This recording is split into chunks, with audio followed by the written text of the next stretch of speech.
is Dr. Anusha, consultant at Dr. Vijay's Cosmetology and Hair Transplantation Center. Smoking hair loss అనేది cause చేస్తుంది. అసలు smoking చేసినప్పుడు ఏమవుతుంది? So ఈ స్మోకింగ్ అనేది చేయడం వల్ల అందులో నికోటిన్ అనే సబ్స్టెన్స్ రిలీజ్ అవుతుంది. సో ఈ నికోటిన్ ఏం చేస్తుంది అంటే వాసో కన్స్ట్రిక్షన్, అంటే రక్తనాళాలని కన్స్ట్రక్ట్ చేస్తుంది. దీనివల్ల ఏమవుతుంది అంటే హెయిర్ ఫాలికల్ కి వెళ్లాల్సిన రక్తం అనేది ప్రాపర్ గా బ్లడ్ సప్లై ఉండదు. సో దీనివల్ల హెయిర్ ఫాలికల్ అనేది గ్రోత్ సరిగ్గా ఉండక హెయిర్ లాస్ అనేది అవుతుంది. నెక్స్ట్ ఏంటంటే స్మోకింగ్ చేయడం వల్ల ఫ్రీ రాడికల్స్ అనేవి ప్రొడ్యూస్ అవుతాయి. సో మనకి తెలిసింది ఏంటి, ఫ్రీ రాడికల్స్ బాడీలో ఎక్కడ ప్రొడ్యూస్ అయినా అవి డ్యామేజ్ ని కాజ్ చేస్తాయి.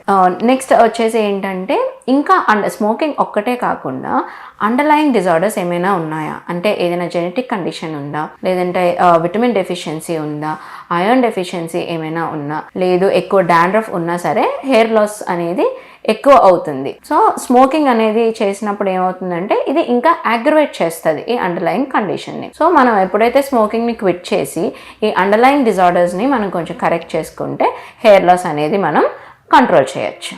Do like and share this information. Thank you.